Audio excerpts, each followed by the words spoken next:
نحمده ونصلي على رسوله الكريم اما بعد۔ حضور اقدس صلی اللہ علیہ وآلہ وسلم کا ارشاد ہے کہ جو شخص دنیا سے محبت رکھتا ہے وہ اپنی آخرت کو نقصان پہنچاتا ہے، اور جو اپنے آخرت سے محبت رکھتا ہے وہ صورت کے اعتبار سے دنیا کو نقصان پہنچاتا ہے۔ بس جب یہ ضابطہ ہے تو جو چیز ہمیشہ رہنے والی ہے یعنی آخرت، اس کو ترجیح دو اس چیز پر جو بہرحال فنا ہو جانے والی ہے۔ اور دنیا کی زندگی چاہے کتنی ہی زیادہ ہو جائے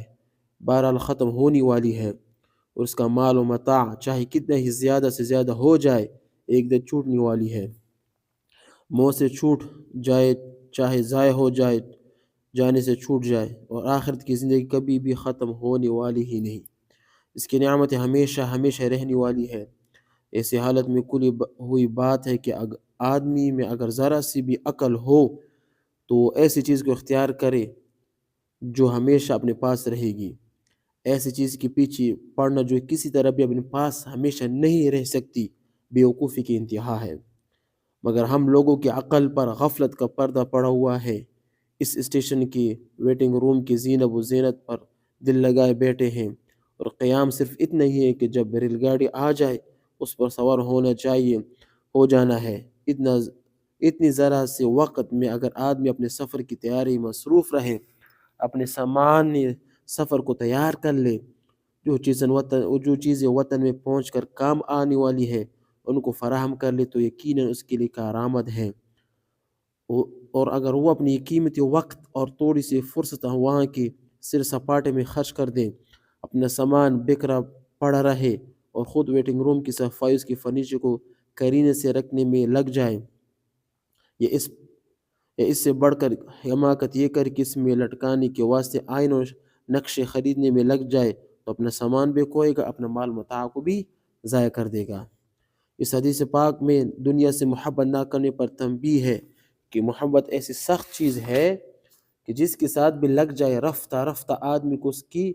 اس کا بنا دیتی ہے۔ اس لیے آخرت کے ساتھ محبت پیدا کرنے کی ترغیب فرماتے ہیں، اور دنیا سے ترک محبت پر تنبیہ ہے کہ دنیا سے محبت رکھنے والا اگرچہ آخرت کے اعمال سے اس وقت کرتا ہے لیکن اس ناپاک دنیا کی محبت رنگ لائے بغیر نہ رہے گی، اور آہستہ آہستہ آخرت کے کام میں تساہل، سستی اور حرج اور نقصان پیدا کر دے گی۔ بزرگوں کا ارشاد ہے کہ جو شخص دنیا کو محبوب رکھتا ہے سارے پیر و مرشد مل کر اس کو ہدایت نہیں کر سکتے، اور جو شخص دنیا کو ترک کر دیتا ہے، اس سے نفرت کرتا ہے، اس کو سارے مفسد مل کر بھی گمراہ نہیں کر سکتے ہیں۔ حضرت براء رضی اللہ تعالیٰ عنہ حضور اقدس صلی اللہ علیہ وآلہ وسلم کا ارشاد نقل کرتے ہیں کہ جو شخص دنیا میں اپنے شہوتوں کو پورا کرتا ہے وہ آخرت میں اپنے خواہشات کی پورا کرنے سے محروم ہوتا ہے،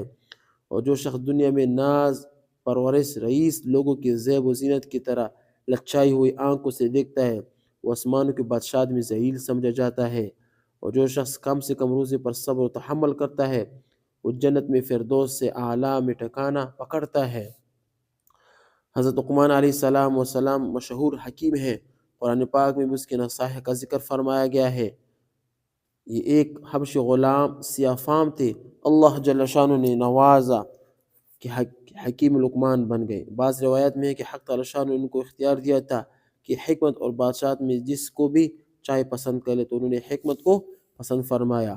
ایک حدیث میں ہے کہ حضرت حق تعالی شانہ نے ان سے ارشاد فرمایا کہ تم کو اس کو پسند کرتے کہ تم کو بادشاہ بنا دیا جائے اور تم کو حق کے موافق حکومت کرو؟ انہوں نے عرض کیا کہ اگر میرے رب کی طرف سے یہ حکم ہے تو مجھے عذر نہیں، اس لیے کہ اس صورت میں اللہ تعالی شانوں کی طرف سے میری اعانت ہوگی، اور اگر مجھے اس کا اختیار ہے کہ میں قبول کروں یا نہ کروں تو میں معافی کا خواستگار ہوں، میں اپنے ذمہ مصیبت رکھنا نہیں چاہتا۔ فرشتے نے پوچھا کہ لقمان یہ کیا بات ہے؟ انہوں نے جواب دیا کہ حاکم بڑے سخت جگہ میں ہوتے ہیں، ناگوار چیزیں اور ظلم ہر طرف سے اس کو گھیر لیتا ہے، اس میں اس کی مدد ہو سکے یا نہ ہو سکے، اگر حق کے موافق فیصلہ کرے تب تو ایجاد ہو سکتی ہے اور نہ جنت کے راستے سے بھٹک جائے گا۔ اور کوئی شخص دنیا میں ذلیل بن کر دن گزار دے، یہ اس سے بہتر ہے کہ دنیا میں شریفانہ زندگی کی گزار کر آخرت کے اعتبار سے ضائع ہو جائے۔ اور جو شخص دنیا کو آخرت پر ترجیح دیتا ہے دنیا تو اس سے چھوٹ جاتی ہے اور آخرت کے کام کا رہتا نہیں۔ فرشتوں نے کو ان کے جواب سے بڑی حیرت ہوئی، اس کے بعد وہ سو گئے تو حق تعالی شاہ نے اس پر حکمت کو ڈھانک دیا۔ تو یہ کچھ باتیں تھی کہ ہمیں بھی چاہیے کہ ہم دنیا سے محبت نہ کریں۔ دنیا کمانا کوئی عیب نہیں، دنیا کے کاروبار کرنا کوئی عیب نہیں، دنیا کے جو زندگی بسر کرنے کے لیے کچھ اقدامات کرنے یہ کوئی عیب نہیں۔ عیب یہ ہے کہ دل لگا کر دنیا سے محبت کر کے بیٹھنا، یہ عیب ہے، یہ آپ کو آخرت بلا دے گی اور یہ نقصان کی چیز ہے۔ دنیا کے کام کرتے ہوئے آپ نے آخرت کو یاد کرنا، یہ عقل مندی کی علامت ہے، اور دنیا کے کام کرتے ہوئے آخرت کو بلانا یہ بیوقوفی کی علامت ہے۔ تو ہمیں بھی چاہیے اس دنیا کی نحوست سے بچیں، اس سے محبت نہ کریں، بلکہ آخرت ترجیح دیں۔ ہمیشہ آخرت کا خوف، قیامت کا خوف، اللہ کا خوف، قبر کے عذاب کا خوف، جہنم کے عذاب کا خوف ہمارے آنکھوں کے سامنے رہے تو انشاءاللہ تعالی اللہ پاک ہماری دنیا بھی آسان فرما دیں گے، قبر کے مراحل بھی ہمارے آسان فرما دیں گے، اور جنت کے جو اعلیٰ مقام ہے جنت الفردوس وہاں پر ہمارا انشاءاللہ تعالی ٹھکانہ ہوگا۔ وآخر دعوانا ان الحمد للہ رب العالمین۔